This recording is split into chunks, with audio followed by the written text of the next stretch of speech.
What's up, guys? Welcome to the latest episode of Training Ground Talks, featuring myself, Brendan Miller, Prime Focus Goalkeeping, and Charlotte Independence goalkeeper coach Nathan Walzer.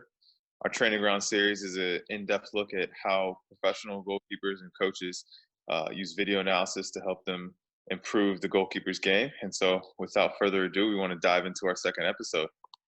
Yeah, really excited about this, Brandon. I thought the first episode had tons of information, and I look into getting into our next training session and talk a little bit about why we do things, how we do it, and how we work to get better every single day. So I guess without skipping a beat, let's jump into our next session.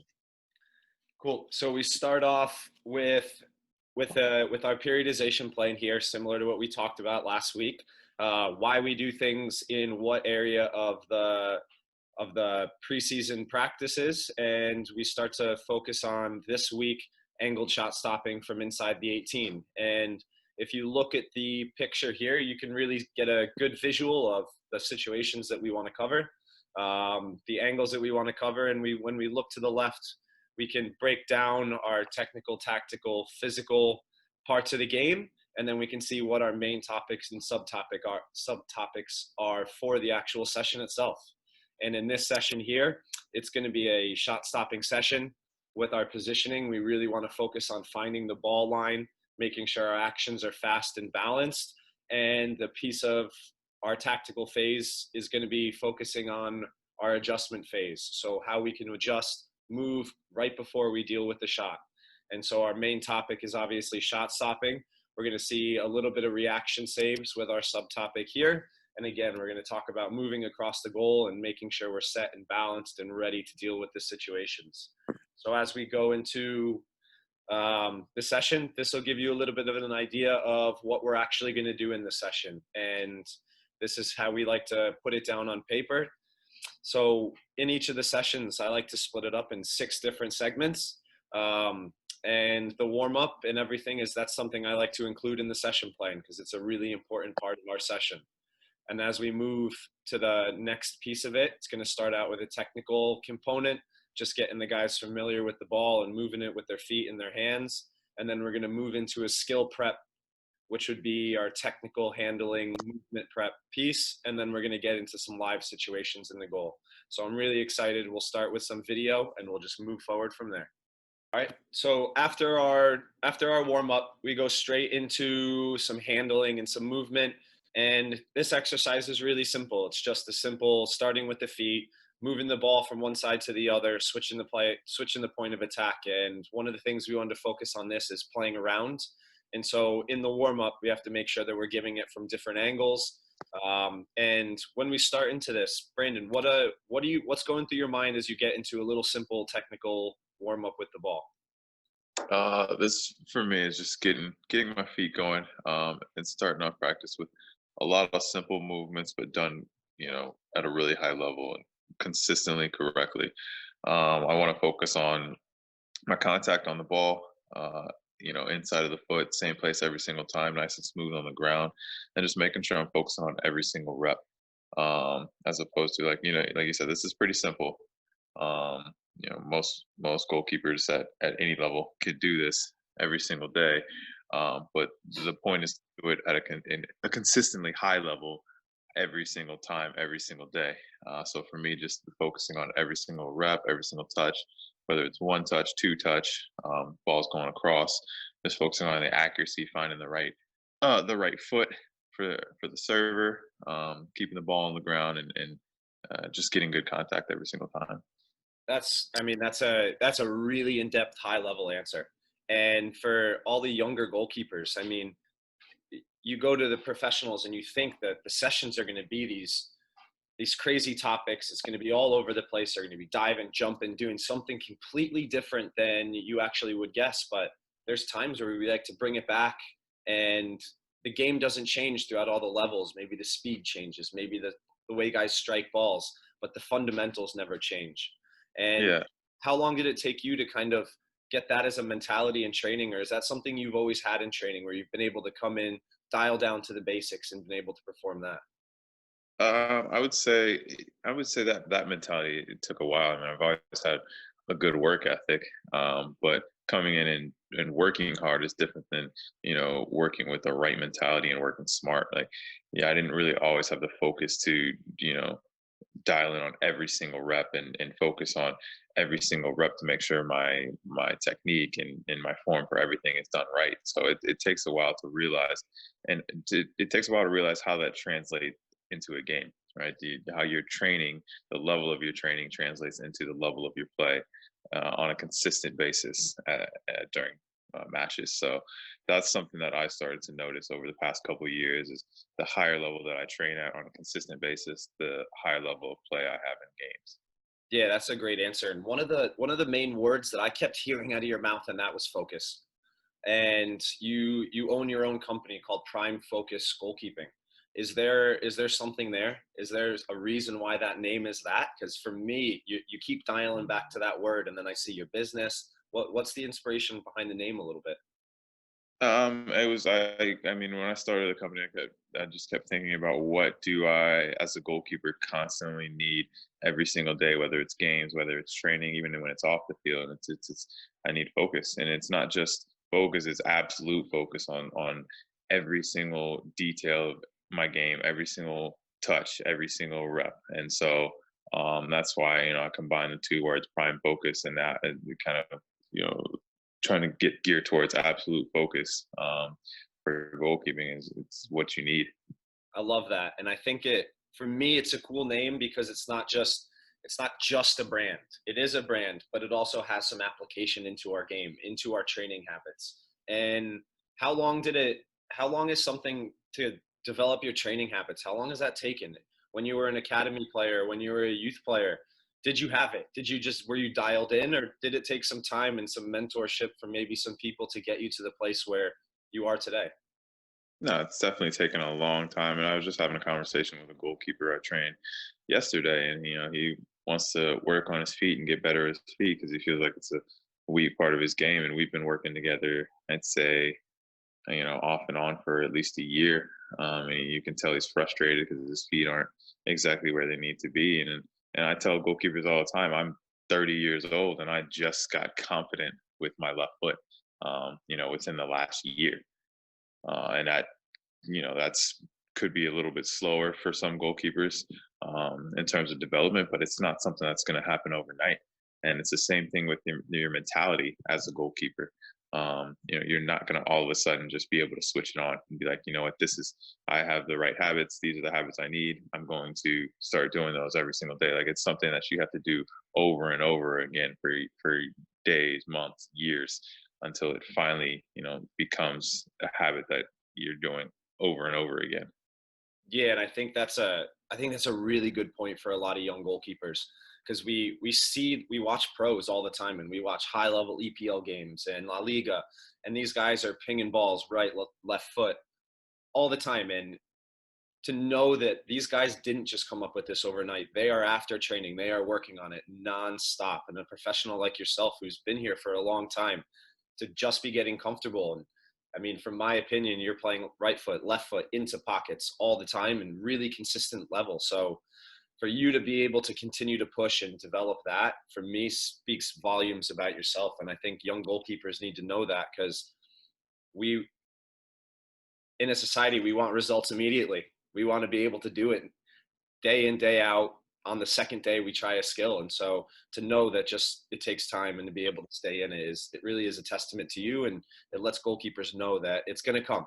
So stick to the process, keep your eye on the prize and know that it'll be there someday. And I think this, as we go and I'll continue the video here. And this is this is Lucas Hatios. He's an academy goalkeeper, plays with U19 Charlotte Independence, pro academy team. And he's been training with us consistently. And even in this little exercise, you watched Brandon's clips earlier, and we're going to let Lucas's clips play a little bit here. And Lucas has come on a long way, but even in the little pieces where he's touching it, the ball's bobbling off the ground.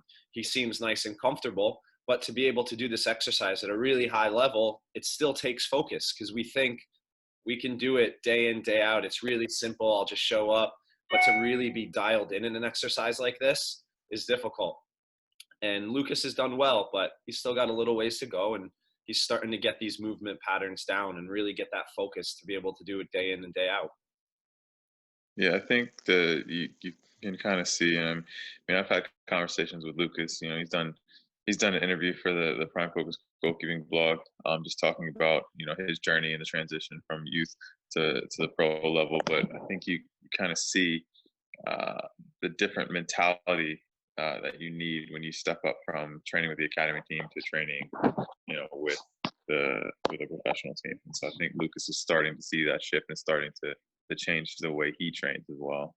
For sure. And I think as you look at this clip, and I want to replay it, and I don't want to focus too much on this, but you look at your body language, and I think body language is big. Oh, we'll bring it back a little bit further. But you look at your body language in this, and body language is really big. You're really dialed into every rep. There's a lot of focus, eye on the ball, shoulders squared, moving all the way across, moving your feet. And it's a little thing like that we talked about you have to learn. Because we watched Lucas a little bit slower, not quite moving his feet. The passes are, let's just get it to the next person. And I think that's the next step for him.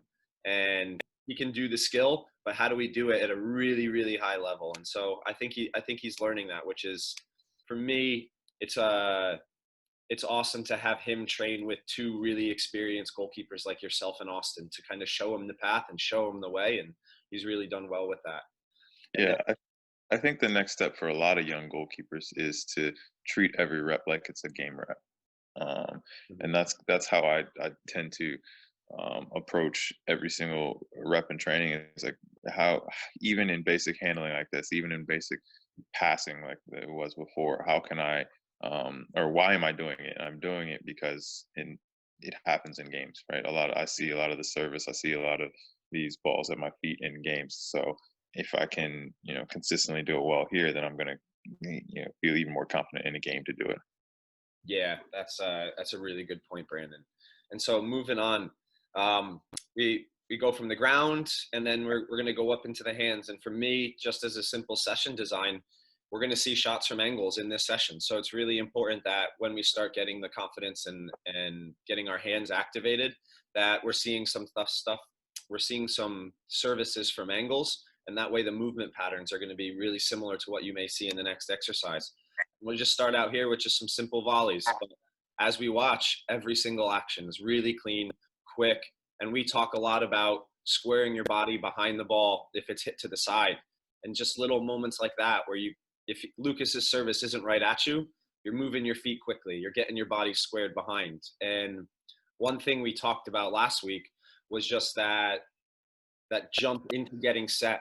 And even in the week's difference, or even in the week, I can notice a huge difference that you're really focusing on the timing of your set. And is that something that you started to take into even small exercises like this? Yeah, it's something after we talked about on last episode, and I started watching some more video of myself and realizing, some of the goals that I'm giving up in training can be attributed to the poor timing of my set. And so just thinking about that after that talk, just thinking about that every rep. How can I get my feet down, be a bit more in the ground, set and ready, as opposed to still jumping into my set. So it's definitely something I'm more conscious of, and now once it starts to become a habit, I don't have to think about it as much. Yeah, that's a really good point, and it just takes time for it to become a habit. And for you, with your focus and everything that you take into your training sessions every day, um, I think even in a week's time or 2 weeks' time, you've done a really good job, and it showed with some of the saves that you made, and we'll be able to see them later on as we go.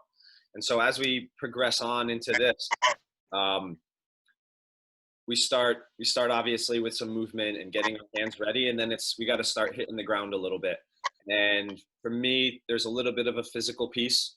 We don't want to start hitting the ground too hard too quick, so we start out with a little technical piece, just focusing on our diving and our movement.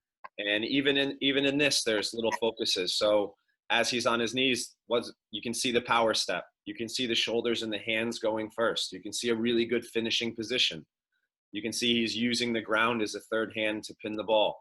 And so it's really important that we're focusing on those clean catches, even on those low balls. What's going through your mind as we do a technical piece that you've done a million times, but this does focus on the little piece of getting the arms out and kind of movement before you actually get to your feet on diving? Yeah, I think it's the two things for me are just the angle at which I attack the ball, so that step with my knee, and then getting my hands, allowing my hands and my chest to follow that, and not just fall backwards. So I see a lot of times, especially young goalkeepers, they'll take that step and then their chest falls backwards, their hands kind of go lateral.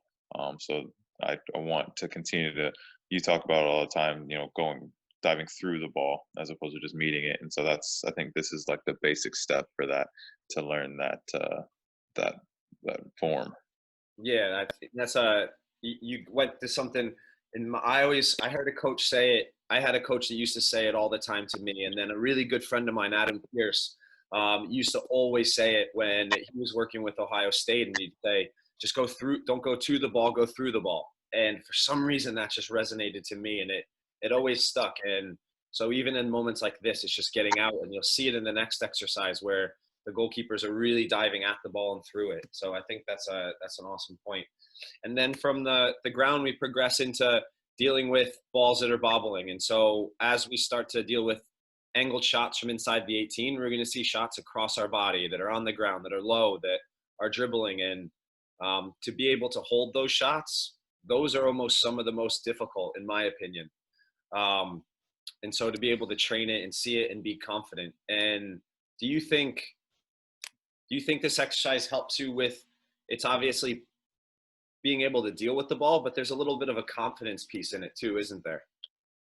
Yeah, I mean, seeing the ball, the bounce off the turf, getting used to getting your hands in the right position for a bouncing ball, especially one that's coming off the turf. That you can, you're a little unsure of the bounce at times. That's one way to build the confidence is doing it in a closer in situation, getting used to that bounce every single time. Yeah, as coach, when I'm making plans, I try to think about defined and undefined situations. And a defined situation may be a ball that I'm telling you where I'm going to play it. It's really predictable. It's simple, and so you're focusing on the smaller pieces. And an undefined situation may be something where I'm not going to tell you where I'm going to play, and it's a little bit more game like. So in those defined moments, and this next exercise will be a defined moment as well, you can really focus on that technique and holding it. And little things like that, I can't say that it's me or anything, but in games like our Swope Park game, you have 10 saves in that match. And a lot of them are routine saves, but a lot of them are balls bouncing. And if you drop one of them, they're likely to be a goal. So using these situations to focus on the catch and not drop it, I think translates really well into a game for me. Yeah, I mean, I think any type of handling exercise where you're consistently holding balls, especially tough balls like bouncing balls, side ball like that, half ball. Like you're seeing different services and consistently holding the service that you're getting in training just builds that confidence for when you step into the goal. Now in a game, you're seeing different strikes and you have the confidence to hold as well. Yeah, that's great. So in our first exercise where we really start to get on the ground and we start to see some of the movement that we would actually see in this episode. And for me, it's important to get the footwork into our set position correct. And then with angled shots, there's always a small adjustment. And there's a chance that we may take a step to adjust, and then we have to go back the other way for a ball. And those are some of the hardest saves where your body momentum may be going one way, and then we have to quickly change direction, and it's a little bit of a reaction save.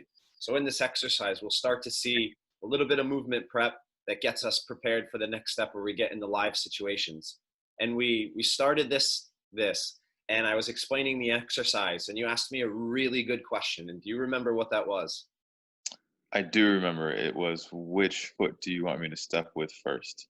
Yeah, and why do you think I asked, or why did you ask that question? Because we go back to what we've said is it's really important for the goalkeeper to understand why.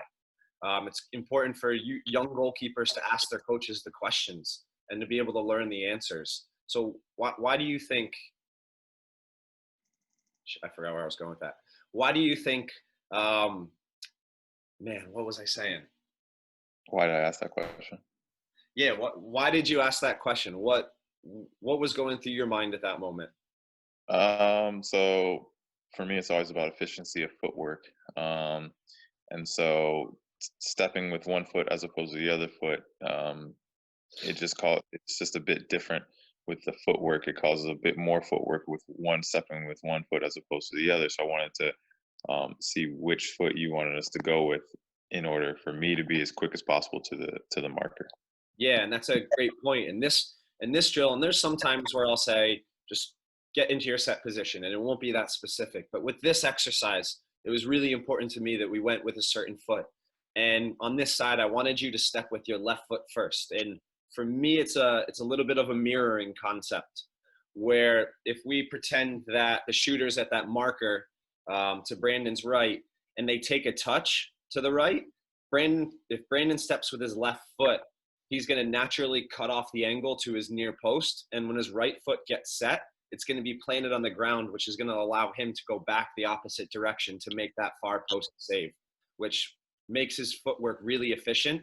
If he goes with his right foot first naturally, the near post is going to be open. And then when the left foot plants, it's going to be a little bit more difficult to be set and to go back the other way. So for me, it was really important to be specific on this. And then you'll see it as the service starts to come in and the balls are set. So it's quick little action and then the ball's down. And so this is something we're going to see in the next phase of it.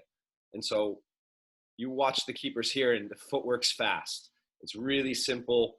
They're moving, it's efficient, and they're focusing on all the technical points that we're going to see during this session. I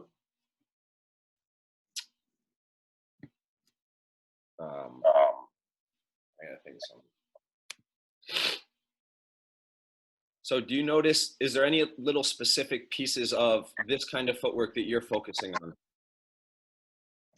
For me, as much as it's a drill to get down to the ground, I'm more so focused on my footwork and how quickly I can get from one action to the next, but also getting a good explosive push that's going to help me, in game, like you talked about, when you have to have a quick change of direction. Well, if I get stuck on that pad and I can't change directions as quickly as possible, then it's going to be harder in game when I'm going from right and then all of a sudden ball gets deflected left. Like being able to change directions and do it explosively is I feel like it's one of the key points of my game. Not being a larger goalkeeper who can rely a bit more on size, I've got to be able to rely on my footwork a bit more. And so that's when we're doing things like this, it's more so a focus for me on my footwork that's going to naturally push me into making saves.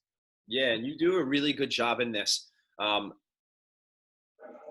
You see younger goalkeepers, they may do this action and they'll move to the pad and they'll try to get out the other way, but they kind of get stuck down in there and they really can't change direction fast.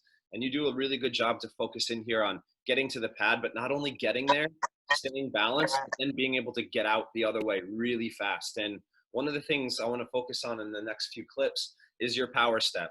And so we talked about using the outside leg to really initiate the movement, but then you can use your power step to really extend when you're changing directions. And in turf, it's a little bit more difficult. So this exercise, especially on turf, forces you to get that foot into the ground and push off, where I think in grass, you can really push into it a little bit quicker. So as we play in this, quick out, but then you see that power step. He pushes off the outside leg, and then you get that power step, which allows you guys to get through the ball. And I think you see when you guys land, it's not like you guys just hit the ground and stop, but you can see the momentum carrying you all the way through the ball. Austin catches it there and continues to slide.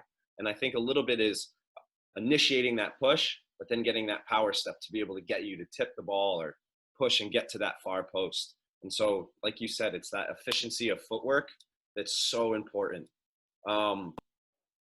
Is that something that you feel as a goalkeeper, you naturally have that skill, or is that a skill that you have to train and really get into, or does it just come naturally? Which skill? Being able to change direction really fast and then push off and have those moments. Have you always been able to do that, or is that something that through training sessions and through exploration of your body and your footwork that you've learned? I think it's a partially athleticism. I mean, a lot of it's athleticism, right? And that's something that you have to work on. You can work on in goalkeeper training, but also, the focus in the gym of what you're doing in the gym, not just lifting heavy weights, but focusing on your agility, your flexibility, the ability to change directions, right? That can be developed over time. but it's something you have to work on consistently. And it's, there's obviously natural athleticism that people have, but you can also develop the foot skills and the foot speed that you need to be, quick and agile. And so you talked about kind of developing goalkeeper skills off the field. So it's not just when we're doing our goalkeeper session. What kind of things do you do in the gym? We have a fantastic strength and conditioning coach, Cam Miller, that not only works with you in the gym, but he doesn't give you the same program as the field players do. You're doing small, different exercises to make sure that you're tuned. So what kind of things might you do in the gym that can help you in movements like that? Yeah, I think when I'm in the gym, it's the same thing as when I'm on the field. I'm asking why I'm doing things. I'm thinking about how these actions or these movements apply to my movements and goal. All right, so a lot of the stuff I work on, I tend to have shoulder issues. I work on a lot of shoulder stabilization, a lot of shoulder work to make sure my shoulders are strong, and can handle, hitting the ground consistently, and dealing with the one arm saves or my arm maybe going backwards. Like if I'm not strong there, a lot of the time balls end up backwards instead of, tipping things out wide. But I work a lot on the core stabilization, shoulder stabilization, and just flexibility and movement of my body so that when I get in goal, I'm not stiff. That's the biggest thing for me at this age. I'm not so much worried about lifting, 225 pounds. How many times can I do that on the bench press? I'm more so worried about what my flexibility is like, how my body works together, in order to be most efficient. And then you say that, but I bet you could put up 225 10 times now. No I doubt, in your eyes closed, in your bed with breakfast. With these shoulders now. Cool. So as we progress through the session, we start to get into a live situation now, and we work through a little bit of handling with our feet, and then we got into some movement prep of the situations that we're going to see, and now we're going to start to kind of work into our live situations and work in goal. And I think it's really important for young goalkeepers to know they have to be in goal for sessions. I think it's super important. And there's got to be that balance between the technical piece of it, but then the actual game application to all our sessions. And so I like to start it personally on the sides, usually working on some movement prep, but then we always have to finish in the goal, and we have to be on goal for a long piece of the time. And so now as we move into goal here, we're going to start with a cutback ball. And then the server from the middle with the yellow cleats on is going to take a touch to the outside and strike on goal. And a few things that we focus on in this moment is our movement, our speed of actions between the two services, and then how are we adjusting to each of the service. So when Austin starts there, Brandon's in a position. So when Austin takes his touch to the left around the mannequin or the blow-up doll, Brandon has to readjust his position, but while readjusting, stay balanced. Look for the cues when the shooter's about to shoot, and so he's ready for the shot. And it's a close range situation here. So a lot of the times when we adjust, we tend to lean back and we shy away from the shot. So it's important to stay balanced, stay forward, keep our shoulders and chin forward, ready for the ball. So as we start to see these clips, we'll see Brandon come across, get the low ball, and then Austin takes a touch and Brandon gets set. And that's a really clean rep. And for me, it looks like good position, good ball, but I want to break this one down a little bit further. And this is the first rep, so it's always a little bit difficult, but I'm going to play it. And Brandon, is there anything that you can tell me that you might change a little bit in the clip?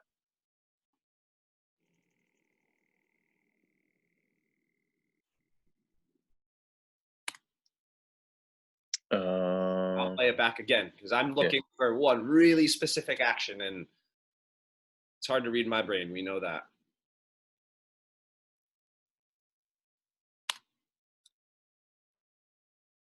And it's going to be, go on.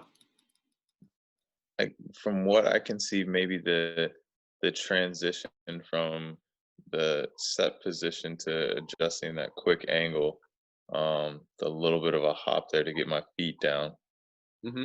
I think that's one piece. I want you to watch your footwork as you're getting the cutback ball as well. So there, and it almost seems like that second step there, it's almost behind your power step a little bit. there, and then it comes behind. And does does that matter? I don't know, but it's just a little footwork efficiency thing in my mind that stands out. Um, are we going to change that, or can we fix it? I think we can make it more efficient, but it's times, I don't know. What do you think? So you'd have to go back to it because I need to get a better view of it. So you're saying when I come in and get set, Yeah. So after you get set, and then we go through it, it's step, and then as you're stepping there, it's a little bit behind where your body shape is, and I don't know if in there can it be step, and then there's another little step to push, but I don't know. You see how I it think kind of I'm gonna crosses be from behind honest. a little bit in there? I'll be honest. I think that was a lot and due to the service and not so much the service, just the bounce of the ball on the turf. Yeah. Um, was a little bit um inconsistent. Like just the way the ball was bouncing, it kind of threw off my footwork there. Yeah. Um, I, yeah, I know what you're saying there. And I think, and is that nitpicking? Absolutely 100%. Because you get to the ball, you deal with it, everything's fine. And that's obviously the first service of the set. So you're just getting down, getting moving a little bit. But is there something there? I don't know. But it's you do a really good job. And when you finish with that one, you get the ball, your shoulders are squared, you move. And so I like to point that out. But at the same time, as goalkeepers, we end up in situations that are so multifaceted. Sometimes we have to be on the ground, rolling, dealing with it, moving our feet. We're in so many different positions. So maybe having the ability to be comfortable moving your feet in different planes, maybe that's something that's good for you. And it's different for every single goalkeeper. So I think that's really interesting. And the next thing I wanted to ask is when you get set for this cutback, what, tell me a little bit about the position that you take up there and why you take that position. I mean, I believe Lucas is hitting this with his left foot. So, you know, the likelihood, well, obviously we know where the ball's going in this situation, but thinking in terms of a game, right, the most likely place for this ball is going as a cutback ball towards the top of the six, right? So not being too tight to your post, so you can actually cover a good portion from the post to the six, being able to get out to the ball and cut that low ball off is the big emphasis, and but also not being too far out to where you're leaving the near post open, because I think a lot of it's mental for me. Is like if I'm a little bit too far out, then I'm thinking, you know, he could go near post, but he could cut the ball back, and so now it's throwing my balance off a little bit. Whereas if I'm in a good position where I feel like I can react to the near post easily, but also cover that top of the six, then it's a lot less mind games, a lot less throwing my balance off. Yeah, and I think that's you kind of started to allude to a really good point. What do you think is a reasonable distance for goalkeepers to cover? Because I've heard you hear field player coaches, you have to get everything in your six to get to. But that's a pretty big distance. What do you think is realistic for yourself and for maybe younger goalkeepers to be able to cover that distance? I mean, my goal is if I'm going to be, you know, an arm's length off the post, so roughly about half a yard off the post, and I need to be able to cover about 4.5 yards off that post in that area. So if essentially if I'm treating the from the post to the top of the six as my goal line, you know, and I'm set closer to the post, then I need to have a 4 yard area off that goal line or off that post, which is essentially my goal line there. Yeah, and I think I think 4 yards is a very realistic distance that we can hold goalkeepers responsible to cover. Because in that cutback situation, a lot of times you may have a center back on the 6 yard box right there who's going to be able to cover it, and then your focus is going to be able to deal with the ball that's in behind them or defending the space in behind them. So I think that's a realistic distance that you guys can cover. And so as we let the clip play on, we see Austin takes a touch, really good readjustment, great, nice and simple save. And in the first set here, all the balls again we talked about being defined. So it's a touch to the side. You know where it's going to go, and then you're able to deal with the ball into your hands. And as you watch it, what are are there things that you think you can focus on a little bit more? Or do you think this piece of it's been pretty clean? I mean, I would say for the most part, it's been clean. It's always for me just focusing on my footwork and focusing on my angles when I'm getting set, making sure my weight's forward. Um, I feel pretty good about that clip. Yeah, and I think the weight forward piece is one of the biggest because we see a lot of shots in the game. The shots from these angles happen quite a bit, and a lot of times it's really easy for our body weight to go backwards. And in this clip here, you see your shoulders, your head, they're forward, your hips are back, you're on the balls of your feet, and you're ready. Your hands are ready. And so for me, that's a big piece, and we're going to see it later on in some of the live game clips that I pulled from you, and you'll see your body weight forward, being able to react and make these saves, and you'll see the situations that it actually occurs from. So those, I think those clips are really good. And again, we move to the other side. Really good positioning here. Austin takes his touch right into the hands to find, and your body weight's forward. And so when you're focusing on these little pieces in this training, I think you do an excellent job.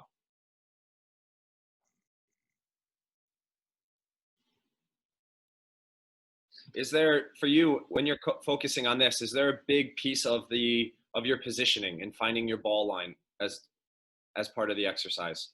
Yeah, I mean that's the main thing for me is making sure my angles are are comfortable. I feel confident in my angles consistently, so that when this arises in a game, it's just natural. You know, this is where I want to be set, and this is where I feel comfortable making a large amount of saves. Yeah, and angle play and being in the right position. And we talked a lot about the technical piece of the game so far. And so having the right angles and the right positioning, that's almost more than half the battle for me. Is if you're in the right spot, you're going to give yourself a higher chance of making the save, whether your technique is really high or still being worked on. So for me, the positioning piece is really good. And as we start to get into the next piece of the live situation, we're going to start to see some striking and shooting to score, and especially that low ball across the face of the goal to that back post, where now you're seeing dribbling balls that you have to deal with. So now a lot of the situations that we've trained so far in the session, they're really coming together. And in the first clip here, as Austin's going to take a touch and shoot to the far post, and then the second ball is going to be a cutback ball that'll be hit first time. And as Austin takes his touch here, I want you to see Brandon's footwork and how it correlated into the beginning piece. So as here, Austin takes his touch to the right, and then Brandon mirrors the footwork, takes a step with his left foot to cut off the angle. What do you think in this clip you could have done a little bit better to make the save? Or is there something, or was it just a good shot? No, I think it's definitely a savable ball. And we look at a little bit of the footwork. That right leg, I think it's got to be one of two things, right? If my right leg's going to go inside, then I've got to get a good push off that left leg, and I don't think the timing was great for my feet getting set, and two, I don't think I got a great push off that left foot to get as far as I would like to out with my hands. I think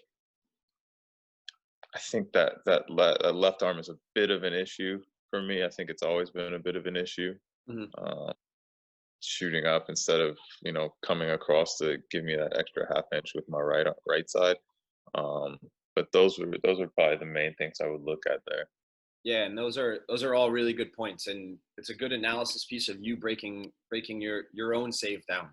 And I would agree with all those points. I think even starting with the set and then being able to get that push, the left arm, like you said, is out there. And maybe, like you said, you move the right leg to get down to the ground faster. Um, Maybe we need to keep that right leg in the ground to, like we did in the first exercise where you get that push to get back to the back post, because your left leg's helping you change direction, and maybe the right leg accelerates the push. But at the end of the day, you're going to see later on that that's a savable ball, and you'll make that save later on quite a bit. But even in here, good adjustment to get across and deal with it. So on the second save, second ball, good footwork here. And for me, feet are set in the ground as he's hitting it. Good push off your left foot there. And the ball's not quite as far, so it's a little bit different. But you get a good push with your left foot to get yourself across. Your right foot's in the ground. And I think even on that low ball, if your right foot's in the ground there, maybe that's a routine save now as you come across. And even in this one, your left hand coming across because you know you're going to catch the ball. So that's a big save. And then that's an excellent save for me. With this one, as the ball's playing in that cut back ball, we're starting to see that live inside the 18 wide angled shot. Shooter comes to shoot. As he strikes it, really good set position. You have a good your angles are good, your body weight's forward, and you're ready to deal with it, and then you react to keep the ball.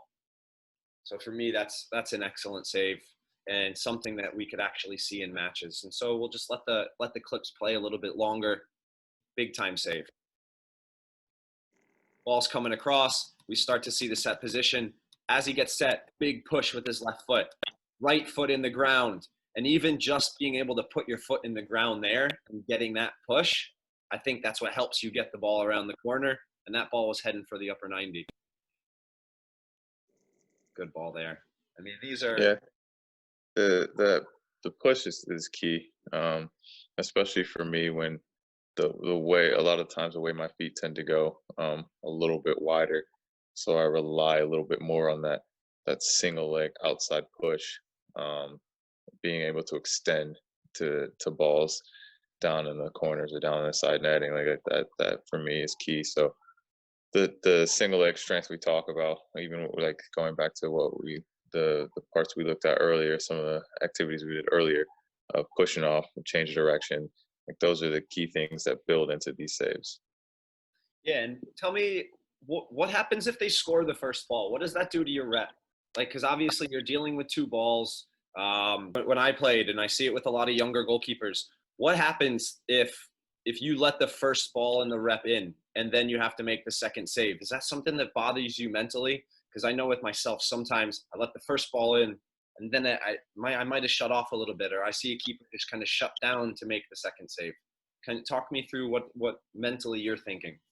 Yeah, I mean, you see that with a lot of younger goalkeepers. Once that mistake happens, whether it is a mistake or not, once the ball goes into the back of the net, they tend to shut down and start getting a little bit hard on themselves as opposed to focusing on the next rep. And for me, at 30, it doesn't affect me really anymore. It's more so just focus on the next rep. How am I going to fix the next rep? Do I need to make it a quick adjustment in terms of my positioning, in terms of my body shape, things like that? Like, it's more so about analyzing how I can perfect the next rep instead of focusing on the last rep that went in. Mm-hmm. And you even saw it on the first clip there. The first ball that was shot, it went off the post. And so now you could have stopped and you could have just went on. But in the game, it's something that actually happens in a game. Maybe I didn't get to that ball. It went off the post. Now I got to be thinking about my second action. So for me, that's a really big focal point. And not finishing the exercise or finishing the set all the way through and not just giving up in the middle of it. And that's something for me that you do an excellent job of. And I think younger goalkeepers can really take modeling to that mentality point. And we can always focus on our mentality in training and the mental side of the game, which doesn't get focused on enough. And so those little pieces are really important. And so as we move on in this, I want to show some live situations that we may get to see in a game. Some live situations that we see in a game that are your actions. And for me, that's really important. Cool. So now we saw the training session and we saw the actions that you were doing during your training session. And for me, as we take it into, I want to show some live game situations. And for me, it's really important as a coach that when I put sessions together, that I'm focusing on Brandon Miller and I'm focusing on Brandon Miller's actions. Because I think a lot of times goalkeeper coaches, we talk about mentor goalkeepers and goalkeepers that we look up to. But I can't show clips of Manuel Neuer and to you and say, this is what he does. I want you to do it, because you're not the same goalkeeper and every goalkeeper is a little bit different. So as a coach, it's really important to me that I'm taking game clips from your actions that we're actually working on, because you're going to be in different spots and you may play situations slightly different. And so it's about improving you as a goalkeeper, not improving you to be Manuel Neuer. I want you to be Brandon Miller. And so I think when coaches put their sessions together, it's important that we're looking at clips from our own specific goalkeepers. And so as we play, I'm going to let these actions play a little bit and we can go back and talk about some of them. But I just want some of the viewers to see some of the live game situations and some of the actions that you do in your goal that are real, that we train, and how it kind of looks at the end of the day. And so this is the first action we saw in the session plan. Again, great positioning, gets his body in the right spot, good angle, and he makes the save. Same here. And some of these balls, they haven't been back across the goal, but they're in those situations where takes a touch, defender, Brandon set, balanced, finds the right angle, and he's able to make an excellent save. And these are big saves at 0-0. I think this one right here, I remember this one very vividly, and that one right there is one of those in training that it's tough to replicate, but it's similar to what you just showed in training.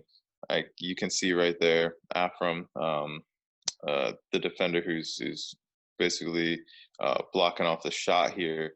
I can't really see the ball very well. I couldn't see the ball very well around him. And I remember not really picking up the line of the ball until it had, gotten beyond him. And so that's why it was a lot more of a reaction save than it looks like, because I couldn't really see the ball. And I feel like this happens a lot in games where once you get, 10 players in front of you, it's harder to really track the ball. It's a lot easier in training when there's, maybe it's just a mannequin, one or two mannequins, or maybe there's not even any mannequins. But once you start throwing in live bodies who are constantly moving, now you're losing sight of the ball every second or two, and you've got to continue to adjust your positioning and adjust your eyesight in order to track the ball consistently. Yeah, it's a good point. And I think that's why we use, as coaches, mannequins and poles and stuff to put in the way of goalkeepers, because it's very similar to the session where the server took a touch to the side of the mannequin. Then you had to find the ball and be able to deal with it in your hands. And like you said, you were screened. You didn't get to see it, but you were in the right position, and you did all the things right to be able to put yourself in a position to make a successful save. And then you make the save, which is a big, big save at 0-0 against Charleston. Huge. And again, another situation, cutback ball. And this one, it's just played to the far post, but it's a similar situation that we saw. That cutback ball comes in. We're in that wide area there. Great positioning, body shape, ready to deal with the ball. And then it's played across. And on this one here, you have a little bit of a bobble, but you keep the ball around you. And your reaction is excellent to get onto the second ball. And we talk about the little handling pieces that we did early in the game. And you saw that if you had dropped this or not reacted quite as fast to get on it, that's a goal. And so that's a really big save at 0-0 in the 86th minute against Charleston. What goes through your mind when you're in a game like this and you have to make that save? The ball bounces, and now you're in that moment of transition where you have to readjust and get on the ball. What's going through your mind? I mean, for this one again, it's this ball is being screened. Again, I think that's Afram. But the player takes his touch and Afram steps in, and I lose sight of the ball. And next thing I know, it's curling around Afram to my right side. And I think, I remember this save as well. It's one I definitely could have done better on the hold. But once that bobble comes, it's like I can't focus on, I made a mistake. I'm live in game, and I have to get on top of that ball. We're in the 86th minute. Like, this isn't the time to give up a goal. So it's just a quick reaction. All right, I've dropped the ball. Get on top of it real quick. Right? Yeah, And that's I mean, awesome. It goes it gets. back. Sorry, go on. I was just gonna say it turns into a much bigger mistake if I don't get on top of that ball. Whereas now we can look back at it and say, handling could have been a bit cleaner, but you've had a great reaction. Whereas if I don't get up and react, I focus more so on the drop, then you should have caught it and you've given up a goal afterwards. Yeah, and it goes back to the mentality piece we just talked about a few minutes ago. Maybe you didn't do well on the first shot, it hit the post, but then you're ready for the second action.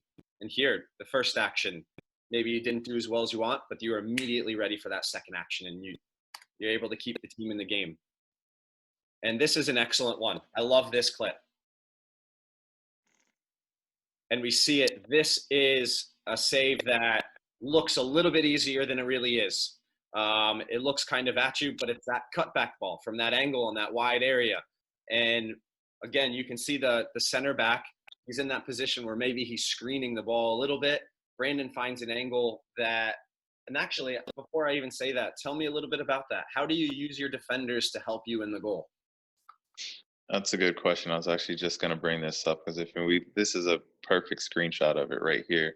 I mean, you've got a defender with an attacker in front of him, essentially covering the far post, and then I've got a defender just to my right, closer to the ball, covering a bit more of my far post. So I've got to find a window, and I've got to think about where are the angles, where are the area of the goal that the striker can put a shot on target right now. And could the striker shoot the ball through my defender's legs? Yeah, and put that far post. That's a possibility. But I've got to find a window where I can see the ball and be able to make a save. And so for me, that's a bit tighter to the near post. Because I mean, I think if you look at this, if you remove Afram, that midfielder from the picture, then the goal looks a little bit bigger, right? And then my angle looks a bit off. But from this angle and how my defenders are cutting off the goal, I've got to be able to see the ball, and I think that's the best area for me to be set in. Yeah, and I think you want to smash Afram up today a little bit. He kind of keeps coming up, but that's all right. It may be Afram, it may be Brendan McDonough. I'm not sure who's in there, but someone's in your way blocking it. And at the end of the day, amazing, amazing, amazing reaction save. And again, 0-0, 13th minute against the Red Bulls, keeping our team in the game, and it's a reaction save from 4 yards. And an excellent clearance from the defenders. And again, a wide angle shot. Mannequin's on the side. He touches it. Great positioning. Held it. Dealt with it. We're in a good place there. I'm just going to let these ones play a little bit. Just some great saves for me. At the end of the day, you've been able to keep the team in a lot of games with big saves, in big moments. And I don't think it's not the coaching. It's your goalkeeping ability. But it's my job as a goalkeeping coach to be able to, again, to prepare you as much as possible, to put you in the right situations that you see in a game. So for me, it's a credit to you as a goalkeeper to come in every day, work really hard, put yourself in the right positions, and make the saves. Well, I don't. I think it's a bit discounting your own impact on the goalkeeping core as a whole to say it's not coaching. I mean, without the sessions and the conversations and the analysis, none of us, whether it's me, whether it's Austin, whether it's the goalkeepers from last year, are able to perform. So I think it's important for goalkeeper coaches and goalkeepers as well to understand the importance of training, the preparedness for training from both the coaching aspect and from the player aspect, and how that translates over to games. Because you can see from the clips, just if you look at what we did in training earlier on and how it translates to the game, whether it's talking about the touch around the mannequin, or in the games, the player taking a touch and there's players in front of you, like all of that translates over from training to a game. So training at a high level is what's going to get you to playing at a high level. And if the coach understands that, and if the player understands that, then you're going to have a more successful group. Yeah, and that's a really good point. And it's the training, it's that. And I think the relationship between the coach and the players is really important to be able to. I love having these honest conversations, and I love talking about goalkeeping with you, and we talk about it, and it's all about figuring out what the goalkeeper needs and understanding him. And so as a coach, we have to relate to our goalkeepers, and we have to be able to develop that trust, because if you don't have that, there's no chance that the goalkeeper can get better. And the goalkeeper has to know that the coach is really doing everything so that they can perform. And so I think we've reached that level, and every goalkeeper and coach and everyone it's about finding that level of trust and understanding between, and developing that relationship. So that's excellent. Exactly. Well, I think I don't know. Is there anything else you wanna cover today? I mean, I think there's a lot of things I want to cover, but I think this is a really good place that we can stop and kind of move on and end it there. Okay. Well, we got plenty more episodes to come, so you guys stay tuned. But before we go, I want you to give them the social media, so where they can contact you if they have any questions, comments, or advice for us as a goalkeeping core. Yeah, absolutely. So you can reach me on Twitter at Nate Walzer GK. You can find me on Instagram probably Nate Walzer GK. I have no idea, to be honest. But you'll be able to look me up. I'm there. I'm not the best social media guy, but I'd love to hear from you guys. Reach out, give me a shout, and anytime you have a questions, give a shout. And as always, you can find Prime Focus Goalkeeping on Instagram, Facebook, Twitter, Prime Focus GK. You can head to the website. You can reach out to us there. Check out our blog. We've got plenty of goalkeeping interviews, one with Coach Nate Walzer as well. So check those out. Leave some comments on the video if you guys have any questions or anything you guys want to add. But we appreciate you guys watching, and stay tuned for episode 3 coming soon. All right, guys.